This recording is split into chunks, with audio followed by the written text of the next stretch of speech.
Comment bien choisir son rosier? Il existe différents types de rosiers en fonction de leur taille, de leur hauteur, et vous allez adapter le rosier à votre jardin. Donc effectivement, si vous avez un petit jardin, des rosiers comme ceux-là, qui sont ce qu'on appelle des rosiers couvre-sol, sont parfaits. Ou pour des bordures de massifs, comme ici.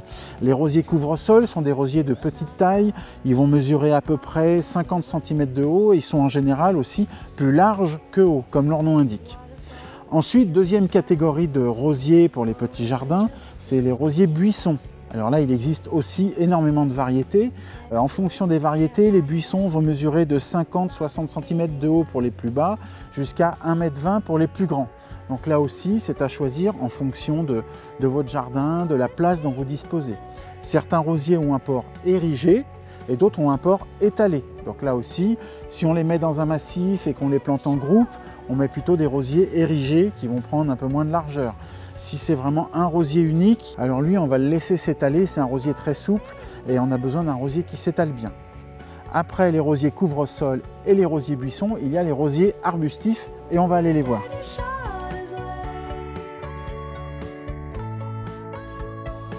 Les arbustifs, ce sont des grands rosiers qui font entre 1,50 m jusqu'à 2,50 m de haut, voire un peu plus. Ce sont des rosiers au bois suffisamment origine pour qu'ils tiennent tout seuls, sans support. Alors ces grands rosiers-là, évidemment, il faut un jardin un peu plus grand parce qu'ils prennent de la place. On les utilise en haie, par exemple, ou comme ici, par groupe de 3 au centre d'un massif. Ça va faire un gros volume au milieu du massif et ça va masquer la vue du reste du jardin, ce qui permet de découvrir le jardin petit à petit au fur et à mesure qu'on se promène dans la roseraie. Des grands beaux rosiers, vigoureux, florifères, il existe une multitude de variétés, mais qui ont besoin d'un petit peu de place. Il faut mettre ça dans un jardin relativement grand. Après, on a une autre série de grands rosiers, on va aller les voir, ce sont les rosiers grimpants.